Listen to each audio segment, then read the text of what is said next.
Mila Carter sat cross-legged on her bedroom floor, the late afternoon sunlight filtering through the delicate curtains, casting warm patterns on her latest sketch.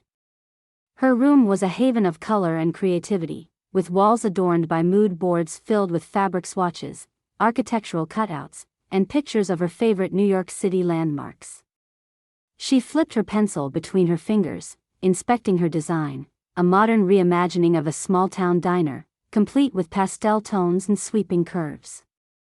Her dreams of attending Parsons School of Design felt vivid and alive as she envisioned herself walking the bustling streets of Manhattan. The familiar ping of a text message pulled her out of her daydream. It was Leo Bennett, her boyfriend of nearly 2 years. "Meet me at the park in 10, the message read. She smiled, her heart fluttering as it always did when she thought of him. Leo was the kind of boy who carried an easy charm, with his tousled brown hair and a grin that hinted he knew something the rest of the world didn't. He had a head for business and a knack for finding opportunities, traits that made his teachers see a future CEO when they looked at him. Mila grabbed her sketchbook, tossed it on her bed, and headed out, excitement coursing through her. The park was their spot, a place where they could escape the pressures of their last year of high school. Today, they sprawled out under their favorite oak tree, with Leo leaning back on his elbows as Mila recounted her plans for a design competition she'd just entered. "They're looking for a concept that's both modern and sustainable," she explained, her hands animated as she spoke. "I'm thinking reclaimed wood, natural light, and a layout that feels like a flow." "Sounds like you're already halfway to New York," Leo said, watching her with admiration. "You'll blow them away, Mila." She laughed, nudging him lightly with her shoulder. "And you'll be right there with me, making deals in glass skyscrapers." Their plans were always entwined, a shared vision of escaping the sleepy confines of their small California town and carving out a future where their talents could shine. But that future, so carefully constructed in their minds, felt fragile that evening as they sat in silence after Mila's voice wavered. "There's something I need to tell you," she said softly, her fingers tracing invisible patterns in the grass. Her words hung heavy in the air, and Leo turned to face her, concern shadowing his usually carefree expression. "What's wrong?" he asked, leaning closer. Mila swallowed hard, her heart pounding. She pulled her knees to her chest, searching for the courage to say the words that had been circling her thoughts for days. I think I'm pregnant." The words landed between them with an almost audible weight. Leo blinked, his mouth opening slightly as if to speak, but no sound came out. He stared at her, his mind racing to catch up with the revelation. "Pregnant," he finally managed, the word feeling foreign on his tongue. Mila nodded, her eyes filling with tears she refused to let fall. "I took a test. Twice. I didn't want to believe it, but it's real." Leo's hand moved to hers instinctively, though his grip was light, tentative. He looked down at the ground, his mind jumping from thought to thought, college applications, their carefully laid plans, the life they had both worked so hard to envision. "Are you sure?" he asked quietly, even though her trembling nod was answer enough. "I don't know what to do," Mila admitted, her voice breaking. The strength she usually wore so naturally, the determination that had carried her through countless late nights sketching and designing, seemed to falter now under the weight of uncertainty. Leo exhaled sharply, running a hand through his hair. "Okay," he said after a long pause. "We'll figure this out. Together." His voice carried a conviction that Mila hadn't realized she needed. She searched his face, her tears finally spilling over as she saw the mix of fear, love, and resolve in his eyes. "I'm so scared, Leo," she whispered. He pulled her into his arms, holding her tightly as if he could shield her from the unknown. "I know," he said. "Me too. But I love you, Mila. We'll figure this out." For a while, they just held each other under the oak tree, the sounds of the park, distant laughter, birdsong, the occasional bark of a dog, fading into the background. The world around them continued as though nothing monumental had shifted, but for Mila and Leo, everything felt different. They had spent years dreaming of a future that seemed bright and full of possibility, yet now, that future was clouded by uncertainty. As the sun dipped below the horizon, casting the park in hues of orange and pink, they walked back to Mila's house hand in hand. Neither spoke much, each lost in their own tangle of thoughts and emotions. When they reached her front porch, Leo cupped her face in his hands, his thumbs brushing away the remnants of her tears. "Whatever happens," he said softly, "you're not alone. We'll face it together." Mila nodded, her heart aching with gratitude for him, even as fear continued to twist in her chest. She watched as he walked back down the path, his figure silhouetted against the fading light. When she finally stepped inside, the house felt quiet and too still, the weight of what lay ahead pressing down on her. She sat on her bed, staring at the sketches scattered across it, the designs that had once felt so full of promise. Her hands shook as she picked up her pencil, but she couldn't bring herself to draw. For the first time in her life, she couldn't see the future clearly. It was as if her dreams had been splintered, leaving shards of uncertainty that cut into her every thought. Mila lay back against the pillows, staring up at the ceiling, her mind replaying Leo's words. "We'll figure this out. Together." She closed her eyes, holding on to that promise as tightly as she could. Mila's parents had left for work early that morning, just as they did every weekday. Her mother worked long shifts as a nurse at the local hospital, and her father managed a nearby hardware store, always out the door before sunrise. Alexandra Bennett knew their routine well. She had observed it carefully before deciding this was the moment to act. The small window of time when Mila would be home alone gave Alexandra the opportunity to steer the situation without interference. When Mila opened the door to see Alexandra standing there, her stomach churned.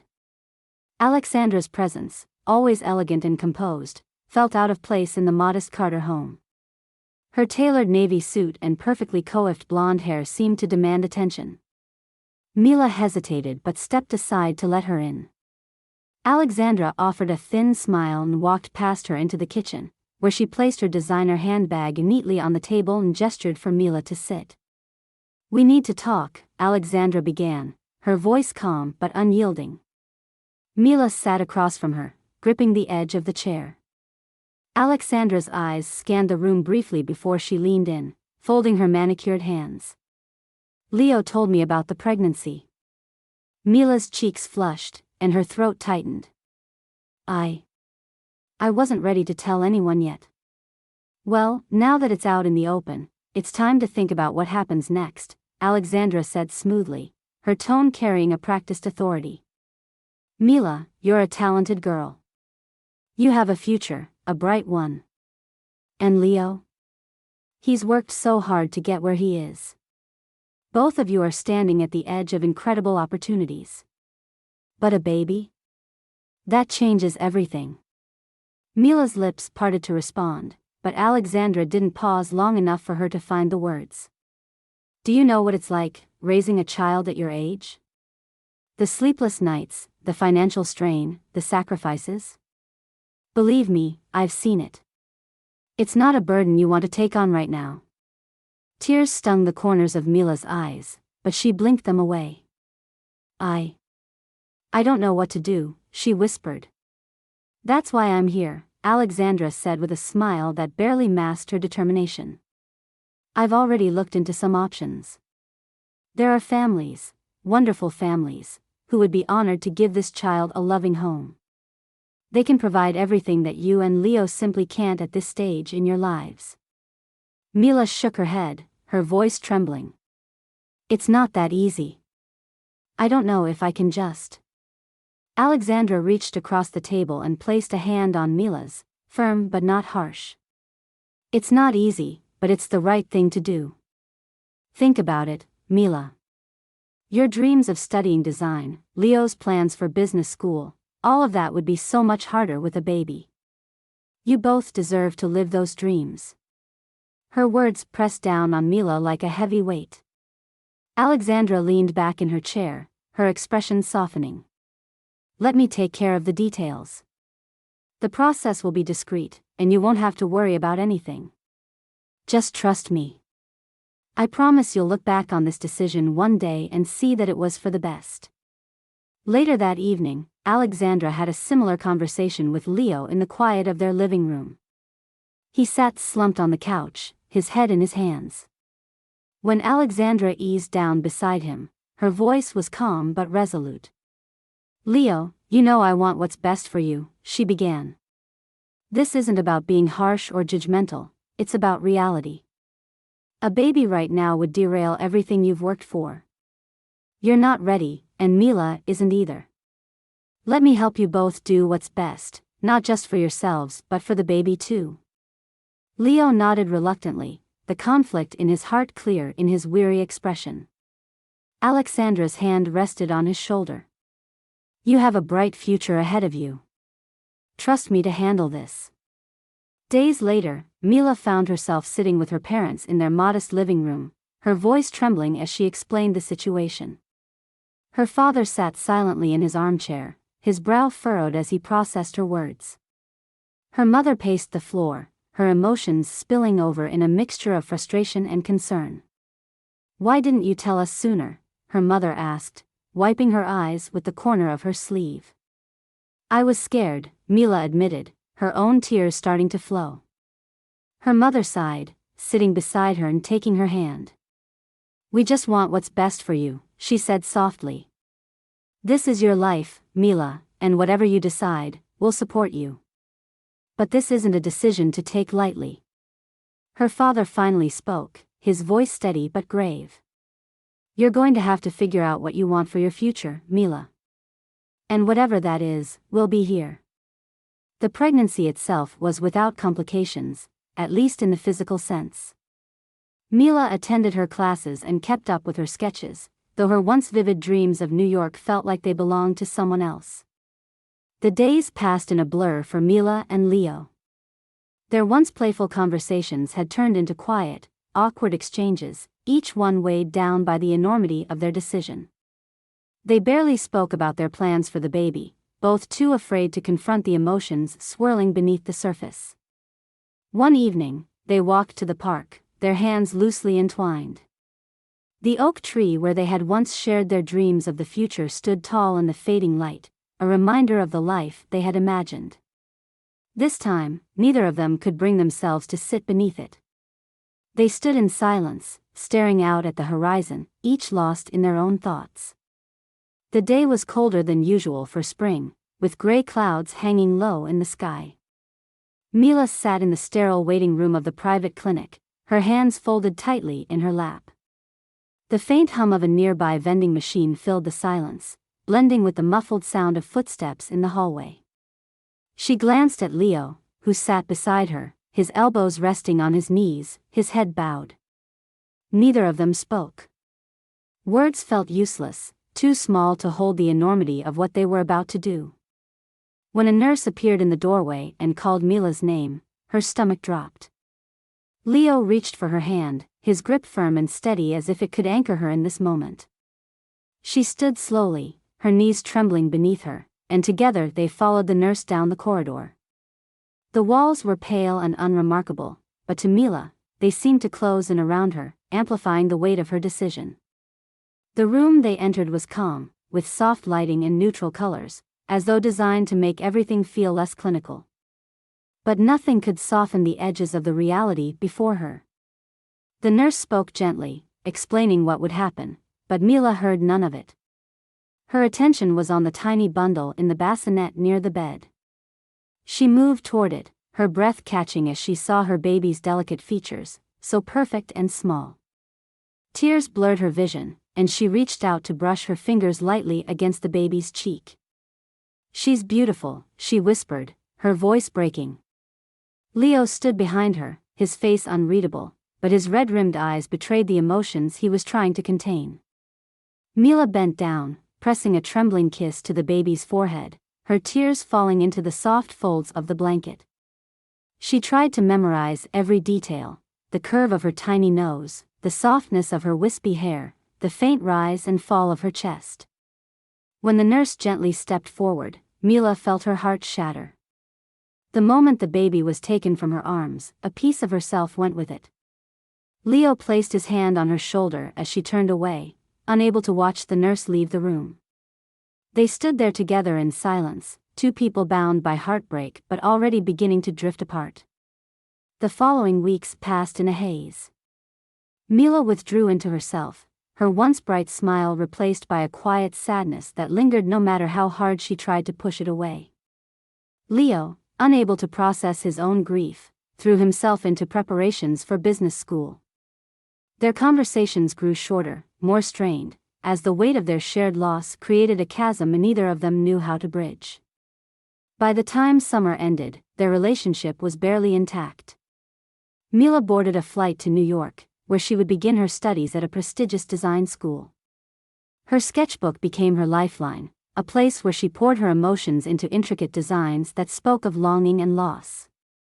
The energy of the city offered a distraction, but it couldn't fill the void left in her heart. Leo, meanwhile, settled into his new life on the East Coast, attending business school and immersing himself in internships and networking events. His days were filled with lectures and late nights at the library, but the quiet moments between were consumed by thoughts of Mila and the baby they had lost. Their phone calls became less frequent, reduced to awkward exchanges about classes and assignments. The connection that had once felt effortless now required more energy than either of them could muster. By the end of their first year, they had drifted so far apart that the decision to break up felt almost inevitable. Mila ended the call with tears streaming down her face, staring at the photos of Leo she still had on her desk. She tucked them into a drawer, unable to bear the sight of them but unwilling to throw them away. Time moved forward in slow, painful increments. Mila focused on her studies, her designs growing more sophisticated as she channeled her grief into her work. She earned accolades for her innovative concepts, catching the attention of industry professionals who saw in her a rare talent. Leo, too, excelled in his field, securing internships with top firms and earning praise for his sharp business instincts. On the surface, they were thriving. But beneath the surface, the ache of their loss remained, unspoken and unresolved. 3 years after they had said goodbye to their daughter, Alexandra summoned them both for a meeting. Mila hadn't seen her in years, and stepping into Alexandra's elegantly furnished home brought back a flood of memories she had tried to bury. Leo arrived moments later, the sight of him stirring a mix of emotions in Mila, familiarity, longing, and the sharp sting of the distance between them. Alexandra greeted them with her usual poise, but her expression was unusually somber. She gestured for them to sit, folding her hands in her lap as she began to speak. "I wanted to tell you this in person," she said, her voice measured. "I've received news about the baby." Mila's heart stopped, her chest tightening as she exchanged a glance with Leo. Alexandra took a deep breath before continuing. "There were complications after the adoption. The baby didn't survive." Mila felt the words like a physical blow. She gasped, her hand flying to her mouth as tears welled in her eyes. "No," she whispered, shaking her head as though refusing to believe it could be true. Leo sat frozen, his jaw clenched tightly, his eyes fixed on the floor. The room was suffocatingly quiet, the weight of Alexandra's words hanging in the air like an anchor pulling them under. "I'm so sorry," Alexandra said, though her voice lacked the warmth Mila so desperately needed in that moment. "I thought it was best you knew." Mila stood abruptly, her chair scraping against the floor as she rushed from the room. She couldn't breathe, couldn't think. The walls felt as though they were closing in, and she needed air, space, anything but the suffocating presence of Alexandra's carefully managed grief. Leo found her outside on the porch, her shoulders shaking as she clutched the railing. He placed a hand on her back, but she didn't turn to face him. "I can't do this," she said through her sobs. "I can't keep pretending any of this is okay." Leo's voice was quiet when he replied. "Neither can I." In the weeks that followed, Mila and Leo spoke less and less. The news of their daughter's death solidified the divide between them, turning what had once been a shared pain into something they bore separately. Mila buried herself in her work, designing spaces that captured beauty and emotion in ways she couldn't express in words. Leo threw himself into his career, climbing the corporate ladder with a determination that bordered on relentless. Though their lives moved forward, a part of them remained tethered to the moment they had said goodbye to their daughter, a moment that would forever shape who they were and who they would become. Mila spent long nights in the design studio, her pencil flying across the page as the city's sounds filtered through the cracked window. She often worked until her classmates had gone, leaving her alone in the stillness. The room smelled of sawdust and ink, reminders of the projects she poured herself into. Each sketch, every model, felt like a piece of her soul laid bare, a way to process what she couldn't say out loud. Her professors took notice, often marveling at her ability to blend innovation with emotion. "Your work tells a story," one of them said, handing back a graded project marked with glowing remarks. Mila smiled politely, but her heart remained heavy. The years passed in a blur of studio critiques and design competitions.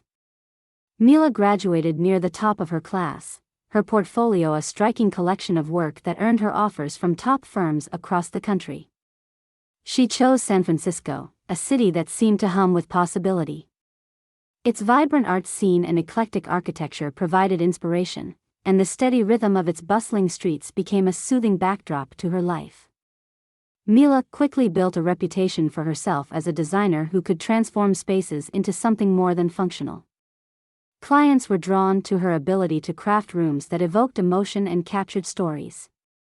Her designs graced high-end restaurants and boutique hotels, earning her features in industry magazines and awards for her creativity. Despite her success, Mila carried an ache that no amount of accolades could erase. Late at night, in her apartment overlooking the bay, she sometimes pulled out an old sketchbook filled with drawings from her high school years. Flipping through the pages, she'd find sketches of spaces filled with light, places she once dreamed of sharing with Leo and the family they had imagined. She would linger over a particular page, a nursery she'd designed in soft yellows and whites, and let the tears fall. She kept the pain hidden, wrapped tightly beneath layers of professional polish, but it was always there, quietly shaping her life.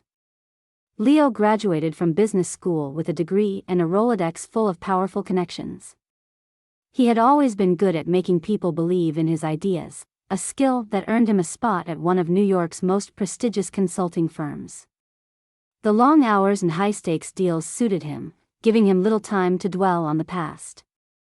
He thrived in the fast-paced world of finance, climbing the corporate ladder with a mix of charm and ambition. It was at a charity gala that Leo met Claire, a socialite with a dazzling smile and a family name that opened doors. She was everything the people around him expected, elegant, poised, and perfectly polished. Their courtship was swift, filled with lavish dates and weekends in the Hamptons. Claire's life seemed carefully curated, much like his own, and when they married, it was hailed as the perfect union by their glittering social circle. Fatherhood came quickly, with the arrival of their daughter, Charlotte. Leo doted on her, marveling at her every giggle and milestone. To the outside world, his life was idyllic, a successful career, a beautiful family, and a life filled with privilege and opportunity. But late at night, when the apartment was quiet, he sometimes found himself staring out at the city skyline, his mind wandering to the child he had lost. The weight of that loss was something he rarely acknowledged, even to himself, but it lingered like a shadow, coloring the edges of his otherwise bright life. Though they lived in different cities and followed separate paths, Mila and Leo's lives ran parallel in ways they never spoke of. Both had achieved what they had once dreamed of, Mila as a celebrated designer and Leo as a successful businessman, but their shared grief remained a quiet undercurrent. For Mila, the spaces she designed often carried echoes of what she had lost. She avoided nurseries and family homes, gravitating instead toward projects that allowed her to focus on beauty without personal reminders of her pain. Leo, for all his achievements, sometimes caught himself watching his daughter and wondering about the child who had come before her. He imagined what she might have looked like, what kind of laugh she might have had. These thoughts were fleeting, pushed aside by the demands of his life, but they never truly disappeared. On a rare rainy day in San Francisco, Mila sat in her office, flipping through swatches of fabric for a new hotel lobby design. Her assistant interrupted with a call, a journalist requesting an interview for a feature on rising stars in design. Mila agreed, though she often felt uneasy about discussing herself. The interview focused on her work, her inspirations, and her plans for the future. When the journalist asked about her personal life, Mila hesitated before offering a vague answer about being married to her work. The truth was more complicated, but she couldn't bring herself to share it. Meanwhile, in Manhattan, Leo walked into his corner office, his suit perfectly tailored, his assistant handing him a coffee and a stack of reports. His day was a blur of meetings and decisions, the rhythm of his life driven by the relentless demands of his business. At home, Claire handled their social calendar and Charlotte's school activities, ensuring their family appeared flawless to the world. But in quiet moments, Leo felt the distance between the image they projected and the truths he couldn't ignore. He kept those thoughts to himself, compartmentalizing them as he always had. Years passed, with Mila and Leo both building lives that seemed, at least on the surface, complete. But on certain days, anniversaries, quiet evenings, unexpected moments, they would each feel the weight of the child they had lost. For Mila, it was the memory of soft cheeks and tiny fingers she had kissed goodbye. For Leo, it was the thought of a daughter he would never get to know. They lived with their grief in their own ways, carrying it quietly as they moved through the lives they had built, always wondering what might have been. Grace was tucked away in the attic of her family's suburban home, sorting through boxes for a class project on personal histories. The air was warm and thick with the scent of old cardboard and forgotten mementos. Her adoptive mother, Ellen, had assured her there was nothing up there but tax documents and outgrown toys, but Grace had insisted on looking herself. She crouched near an old cedar chest and opened it, revealing a haphazard pile of documents. One folder, labeled Legal, 1999, caught her eye. Her heart raced as she flipped it open, discovering a set of adoption papers with her name printed clearly across the top. There it was, in black and white, her birth date, the name of the adoption agency, and the signature of the woman who had carried her into the world. Sarah. Grace's breath hitched, and her hands trembled as she held the papers closer, absorbing the enormity of what she had found. She had always known she was adopted, but her parents rarely talked about it, deflecting her questions with reassurances of love and vague promises that the details weren't important. Now, faced with undeniable evidence, she realized how much she wanted to know where she came from. She brought the papers downstairs and spread them out on the dining table, her laptop humming nearby. She started with the basics, searching the adoption agency's name online. The results were frustratingly vague, nothing but outdated links and mentions of sealed records. Grace tapped her fingers against the keyboard, her determination hardening. She wasn't the kind of person to give up easily, whether it was solving a difficult equation for her physics major or breaking down barriers in the debate club. This was a puzzle, and she intended to solve it. Over the next few days, Grace immersed herself in research. She pored over public records, joined online forums for adoptees, and contacted organizations specializing in reunions. Each step forward seemed to lead to a dead end. The adoption agency had closed years ago, and privacy laws in the state limited what she could access without a court order. Frustration simmered under her focus, but she kept going, driven by an unshakable need to uncover the truth. What Grace didn't know was that her search had not gone unnoticed. Alexandra Bennett, ever vigilant about protecting the secrets of her past, received a phone call from a former associate who still had connections in legal circles. The associate mentioned a young woman named Grace who had been asking about sealed records tied to Alexandra's family name. Alexandra felt a chill run through her. It couldn't be a coincidence. Panic surged as she considered the possibility that Grace had found a thread that could unravel everything she had worked to conceal. Alexandra wasted no time. She reached out to her network, using her wealth and influence to ensure that access to certain records remained blocked. She contacted an old colleague in the adoption agency's former legal team, making it clear that any inquiries should be redirected, or buried entirely. Alexandra believed in control, and as far as she was concerned, there was no room for error. Grace would never connect the dots if she could help it. Grace, however, was undeterred. Each roadblock only made her more determined to keep searching. She called the courthouse, seeking information about the adoption records, only to be told they were sealed indefinitely. She tried reaching out to former employees of the agency, sending polite emails and handwritten letters, most of which went unanswered.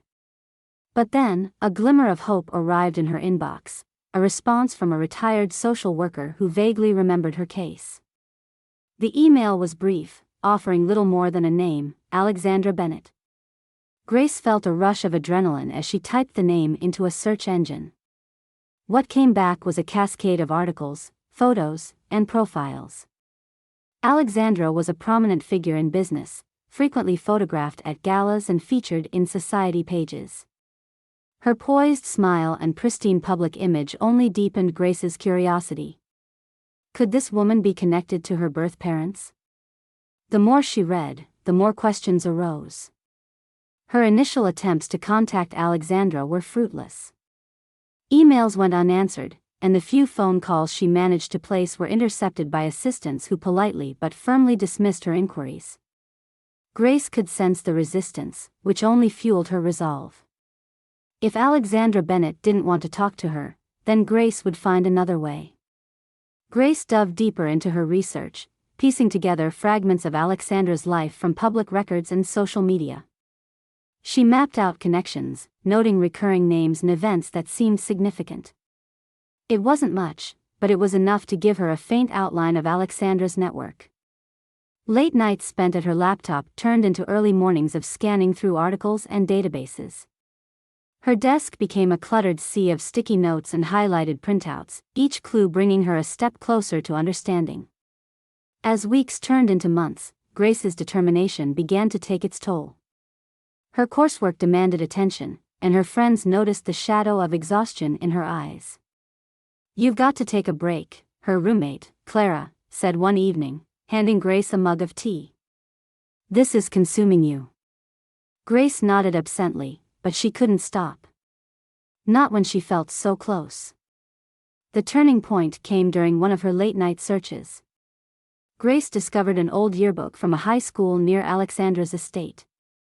It featured a photograph of a young woman named Sarah Edwards, the same name on her adoption papers. Next to her in the photo stood a boy with familiar features, Leo Bennett. Grace's breath caught as she stared at the caption, "Prom King and Queen, 1999. She clicked on the image, studying it closely, her heart racing. Could these two people be her birth parents? Grace didn't sleep that night, her mind racing with possibilities. She felt a mixture of exhilaration and apprehension, knowing she was closer than ever to finding answers. The pieces of the puzzle were beginning to fit together, but she also sensed the enormity of what lay ahead. Alexandra's resistance, the secrecy surrounding her adoption, the gaps in the story, they all pointed to something much larger than she had anticipated. By morning, Grace had resolved to confront Alexandra directly. She knew it wouldn't be easy, but she also knew she couldn't stop now. The truth, whatever it was, had been hidden for too long, and Grace was determined to bring it to light. The email landed in Mila's inbox late one evening, catching her attention amidst a sea of client inquiries and project updates. Its subject line was simple: "I think you might be my birth mother." She blinked, unsure if she was reading it correctly. Her hand hovered over the mouse, her heart beginning to race as she clicked it open. The message was brief but direct, written with a mixture of hope and caution. Grace introduced herself as a university student who had been adopted at birth, explaining that her search for answers had led her to Mila. The name Sarah Edwards had appeared in her adoption records, and after piecing together clues, she believed Mila Carter might be the same person. Mila stared at the screen, her breath catching. Memories she had buried long ago came rushing back, memories of a tiny face she had kissed goodbye in a sterile clinic, of a part of herself she thought she would never see again. The edges of her vision blurred with tears as she read the email again, her mind spinning. Could it really be her daughter? After all these years? She didn't hesitate. Her reply was immediate, her fingers trembling as she typed. They arranged to meet at a cafe in the heart of San Francisco, a place where strangers mingled over lattes and conversations. Mila arrived early, her usual composed demeanor unraveling as she fidgeted with her coffee cup. Every time the bell above the door chimed, her head snapped up. When Grace finally walked in, Mila knew instantly. There was no need for introductions. Grace carried herself with a quiet confidence, her sharp green eyes scanning the room until they met Mila's. Neither of them moved at first, caught in the weight of the moment. Then Grace stepped forward, and Mila rose, her chair scraping loudly against the floor. "Your Grace," Mila whispered, her voice trembling. Grace nodded, her lips pressed together to keep her emotions in check. Mila pulled her into an embrace, holding her tightly as years of grief and longing spilled out in quiet sobs. Grace hugged her back, her own tears falling as the pieces of her identity began to fall into place. They sat together for hours, their coffees growing cold as they talked. Grace shared the story of her upbringing, painting a picture of a childhood filled with love and curiosity, but always tinged with a sense of something missing. Mila listened intently, her heart swelling with pride at the strong, intelligent woman her daughter had become. In turn, Mila shared her own story, the dreams she had pursued, the life she had built, and the loss she had carried in silence. Their conversation was a mixture of laughter and tears, of tentative connections and deep recognition. By the time they parted, they had exchanged phone numbers and tentative plans to meet again. That night, Mila lay awake in bed, staring at the ceiling. The joy of reconnecting with Grace was undeniable, but it was overshadowed by questions that refused to quiet. She knew there was one more person who needed to know about Grace, Leo. The next morning, Mila sat on the edge of her bed, her phone clutched in her hands. Her thumb hovered over his name in her contacts, the familiar ache of their shared past stirring in her chest. Finally, she pressed the button and held her breath as the line rang. When Leo's voice answered, warm but cautious, she felt a flood of emotions she hadn't prepared for. "Mila," he said. "It's been a long time." "It has," she replied softly. "I wouldn't have called if it wasn't important." There was a pause, the weight of old memories filling the silence. "What's going on?" Leo asked, his voice laced with concern. "I found her, Leo," Mila said, her voice breaking. "Grace. She's alive." The silence on the other end of the line was deafening. When Leo finally spoke, his words were slow, careful. "Mila, that's not possible. My mother told us." "She lied," Mila interrupted. "I know this is a lot to process, but Grace reached out to me. I've met her. She's everything we dreamed she'd be. You need to meet her, Leo." Leo's breath hitched audibly. "I don't know. I don't know if I can do that," he said, his voice strained. "What if this just opens up old wounds?" Mila's tone softened, understanding the turmoil he was feeling. "It's not easy," she admitted. "But she's your daughter, Leo. She wants to know you. And I think you'll want to know her too." Leo didn't respond right away, but Mila could sense the battle playing out within him. Finally, he let out a long sigh. "Okay," he said. "Tell me when and where." Mila's heart lifted with cautious hope. She promised to arrange the meeting and hung up, her thoughts racing as she imagined what that moment might be like. Grace and Leo deserved this chance to connect, and though the path forward was uncertain, Mila felt a sense of purpose she hadn't known in years. Mila stood outside the small, private cafe she had chosen for the meeting, her hands twisting together as she tried to steady her nerves. The sky was a pale blue, the kind of crisp morning that carried a promise of renewal, but Mila couldn't shake the knot of apprehension in her chest. She glanced through the window and saw Grace seated at a table by the corner, her fingers tracing patterns on her coffee cup. Grace's expression was calm, but Mila knew the anticipation simmering beneath. The sound of a car door closing caught her attention, and she turned to see Leo walking toward her. He was dressed sharply as always, his stride confident, but his face carried the same unease she felt. Their eyes met, and 1,000 unspoken words passed between them.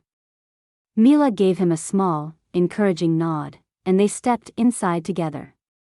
Grace looked up as they approached, her face a mixture of curiosity and trepidation. Mila introduced them, her voice soft, but Leo's gaze was already fixed on Grace. He stopped short, taking her in, the way her green eyes mirrored his own, the auburn tint of her hair so reminiscent of Mila's. He looked as though he had seen a ghost. "Grace," Leo said, his voice barely above a whisper. "It's really you." Grace smiled, though her hands trembled as she gestured for him to sit. "I guess I am," she said, her voice steady despite the emotions swirling in her eyes.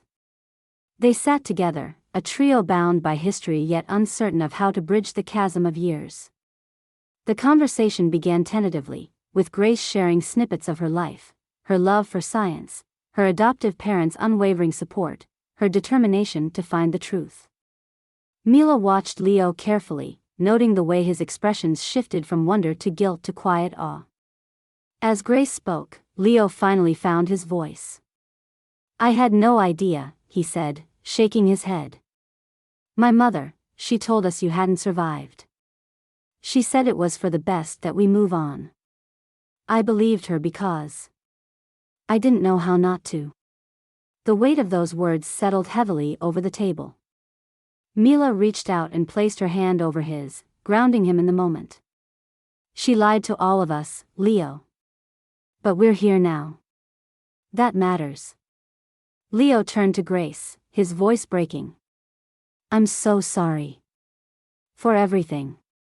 I should have fought harder, asked more questions, done something. You deserved better than what we gave you." Grace's eyes softened, though tears shimmered there. "You don't have to apologize for something you didn't know.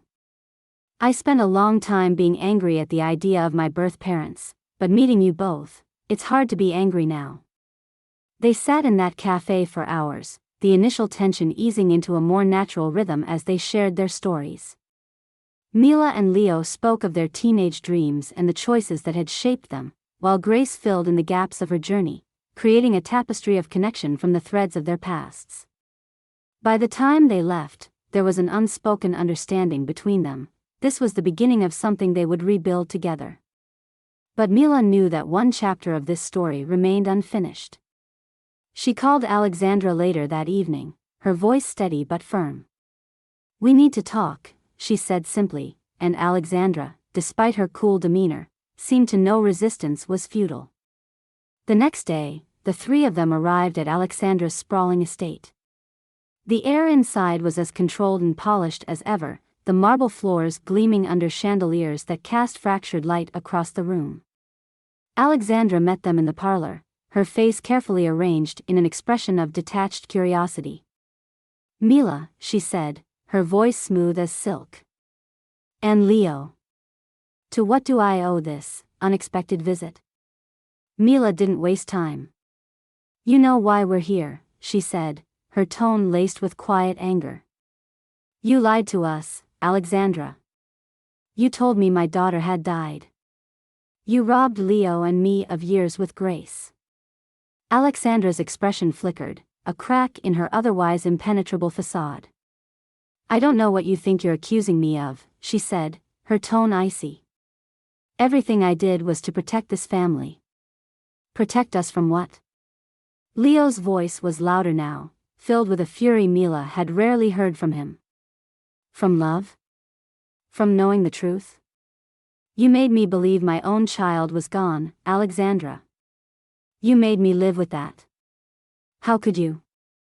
Grace stepped forward, her voice steady but cutting. "You don't get to deflect this anymore.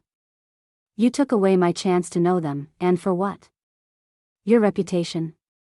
Your control over their lives?" Alexandra opened her mouth, but no words came out. The carefully constructed image she had maintained for so long seemed to waver.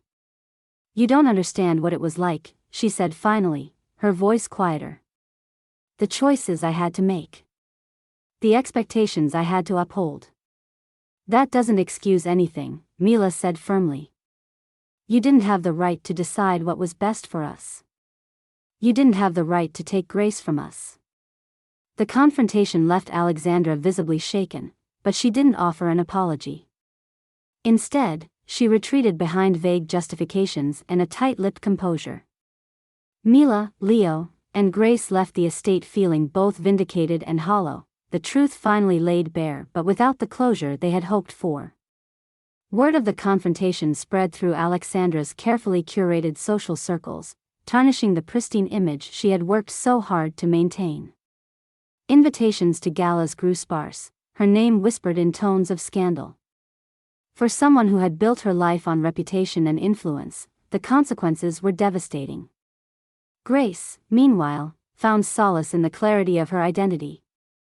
She had uncovered the truth, faced the lies, and begun to build relationships with the parents who had been kept from her. Though the journey had been painful, it had also brought her to a place of understanding and strength. As Mila and Leo sat with Grace later that evening, their voices soft as they planned their next steps, the weight of their shared past began to feel lighter.